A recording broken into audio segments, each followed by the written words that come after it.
This is Dr. Sachin Goswami and I welcome you on my YouTube channel Dr. Sachin Goswami's English Classes। दोस्तों, जैसा कि आपको पता ही है कि आपकी UP TGT PGT KVS NVS TGT PGT और यूजीसी नेट इंग्लिश की तैयारी मैं आपको इस चैनल से करा रहा हूं। और फ़िलहाल मैं आपको विलियम शेक्सपियर पढ़ा रहा हूं और विलियम शेक्सपियर की काफ़ी वीडियोस मैं ऑलरेडी तैयार कर चुका हूं और जो कि मेरे इस चैनल की प्लेलिस्ट पर हैं। तो अब आपको करना क्या है, आप मेरी प्लेलिस्ट पर जाइए। अगर जो आप यूपी टीजीटी की तैयारी कर रहे हैं तो वहाँ पर उसका अलग प्लेलिस्ट है और इसके अलावा अदर्स की तैयारी कर रहे हैं तो इंग्लिश लिटरेचर के नाम से अलग प्लेलिस्ट है। आप उन पर जाकर वीडियोस को अच्छी तरह से स्टडी कर सकते हैं। तो आज मैं शेक्सपियर की सीरीज़ में आगे लेकर चलता हूं अपने महत्वपूर्ण क्वेश्चंस। ये वो क्वेश्चंस हैं जो आपके लिए बड़ी मेहनत से तैयार किए गए हैं अलग अलग सोर्सेज से कलेक्ट करके। Who is then can tell me who I am. तो फिर मुझे कौन बता सकता है कि मैं कौन हूं। तो ये किसने कहा था? ये किंग लियर ने, किंग लियर प्ले में कहा था। शेक्सपियर का प्ले किंग लियर में किंग लियर ने कहा था ये statement. Do you see this, look on her, look her lips, look there, look there. Do you see this, look on her, कि क्या तुम्हें ये दिख रहा है? उसकी तरफ देखो, उसके होठों को देखो, वहाँ देखो, वहाँ देखो। ऐसा किसने कहा? ये किंग लेयर ने किंग लेयर से कहा। ये किंग लेयर ने किंग लेयर से कहा था। और किस प्ले में कहा था? किंग लेयर में ही कहा था। The younger rises when the old doth fall. जब वृद्ध जो है उनका पतन हो जाता है तो यंगर जो है वो राइज हो जाते हैं। ये एडमंड ने कहा था किंग लेयर में। एडमंड ने किंग लेयर में कहा था ये। Oberon is the king of fairies in a midsummer night Dreams. ये क्वेश्चन आता कैसे है?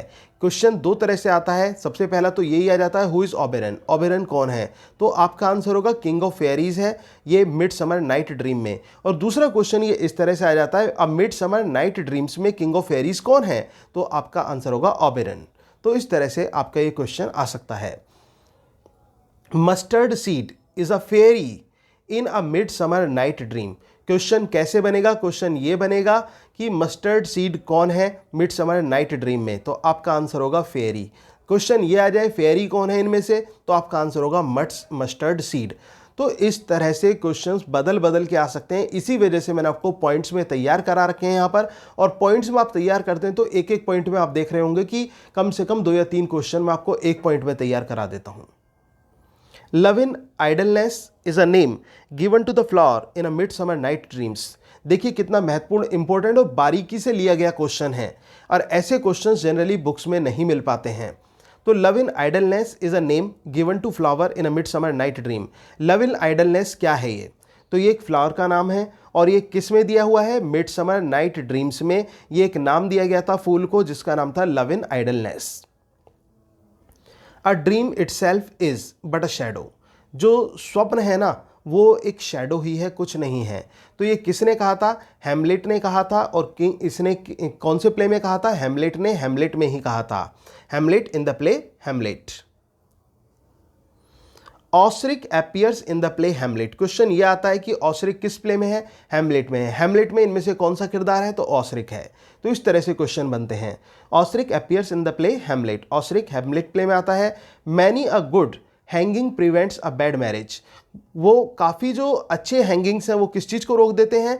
वो गुड मैरिज को रोक देते हैं। मतलब काफ़ी समय जो अच्छे लोग होते हैं वो जो एक बैड मैरिज होती है ना वो बैड मैरिज को प्रिवेंट कर देते हैं। तो यहाँ पर ये किसने कहा? ये फीस्ट ने कहा। और किस में कहा? ट्वेल्थ नाइट में कहा था। शेक्सपियर की प्ले ट्वेल्थ नाइट में। All the world is a stage. ये पूरा संसार एक स्टेज है। ये जैक्विस ने कहा। बहुत इंपॉर्टेंट टॉपिक पॉइंट है ये और अक्सर एग्जाम में आता है। तो जैक्विस ने किस में कहा? To Duke Senior. Duke Senior से कहा था जैक्विस ने एज यू लाइक इट में। As you like it play में जैक्विस ने ड्यूक सीनियर से स्टेटमेंट कहा था कि all the world is a stage. Sir Toby Belch and Sir Andrew Aguecheek are famous characters in Shakespeare's play Twelfth Night। ये question ये इस तरह से आ जाता है कि सर एंड्रयू ऑग्यूचिक जो है और टॉबी बेल्च किस प्ले के कैरेक्टर हैं? तो आपका आंसर होगा ट्वेल्थ नाइट। ट्वेल्थ नाइट में इनमें से कौन सा कैरेक्टर है या नहीं है? इस तरह से भी क्वेश्चन आ सकता है। Doctor Johnson defends Shakespeare's violation of unities on ground of reader's ability to reconstruct. जैसा कि आपको पता ही है कि शेक्सपियर ने जो था ये इस पर शेक्सपियर पर आरोप लगता है कि शेक्सपियर ने वायलेशन किया था 3 यूनिटीज़ का। Unities of time, place and action, इनका वायलेशन शेक्सपियर के नाटकों में देखने को मिलता है। एक तो क्वेश्चन यही बन जाता है कि शेक्सपियर के नाटकों में किस चीज़ का वायलेशन देखने को मिलता है, तीनों यूनिटीज़ का वायलेशन देखने को मिलता है। लेकिन डॉक्टर जॉनसन यहाँ पर डिफेंड करते हैं शेक्सपियर के वायलेशन ऑफ यूनिटीज़ को। किस बेसिस पर डिफेंड करते हैं, ये क्वेश्चन आता है। ये on the grounds of reader's ability to reconstruct, ये इस आधार पर करते हैं, जो रीडर्स की जो एबिलिटी है उसको रिकंस्ट्रक्ट करने की, उस आधार पर ये वायलेशन ऑफ 3 यूनिटीज़ का डिफेंड करते हैं doctor Johnson. In King Lear Kent assumed a disguise to continue to serve Lear, the Lear has banished him. जो किंग लेयर में जो कैंट है वो भेष बदलकर उनकी सेवा करना चालू रखता है किंग लेयर की, और जबकि किंग लेयर ने उसको बैनिश कर दिया था। तो ये सबसे पहली क्वेश्चन, किसको बैनिश किया किंग लेयर ने, यहाँ पर कैंट को बैनिश किया। कौन डिस्गाइज में उनकी सेवा करता है, कैंट डिस्गाइज में सेवा करता है। कैंट किस प्ले में सेवा करता है, किंग लेयर में सेवा करता है। तो इस तरह से काफ़ी क्वेश्चंस आपके एक साथ ये तैयार हो जाते हैं। अब हम आते हैं हमारे नेक्स्ट पॉइंट पर। In the King Lear voice of poor Tom is spoken by Edgar. जो पुअर टॉम की वॉइस है वो किंग लेयर प्ले में किसके द्वारा बोली जाती है, एडगर के द्वारा बोली जाती है। तो ये क्वेश्चन बहुत इंपॉर्टेंट है। Falstaff is a comic character in Shakespeare's Henry fourth part first. Henry fourth part first में एक फेमस कैरेक्टर आया है जो फाल्स्टफ का कैरेक्टर है। तो फाल्स्टफ कैसा कैरेक्टर है, सबसे पहले तो आपको ये पता होना चाहिए, कॉमिक कैरेक्टर है। किस प्ले में है, हेनरी फोर्थ पार्ट फर्स्ट में है। और इसके अलावा एक प्ले में और कैरेक्टर ये आता है जिसका नाम है the merry wives of Windsor. The merry wife of Windsor में भी फाल्स्टफ का कैरेक्टर हमें देखने को मिलता है। The source of Winter's Tale was ancient Greek tragedy Euripides Alcestis से ली गई है। जो सोर्स है विंटर्स टेल का वो ग्रीक ट्रेजेडी से ली गई है, जो कि किसके द्वारा है, जो एंशिएंट ग्रीक ट्रेजेडी है जो कि यूरिपिडस एलिस्टिक्स के द्वारा लिखी गई थी 438 BC में। उससे इसकी सोर्स ली गई है winter's tale of Shakespeare. If you can not understand an argument and remark it's Greek to me.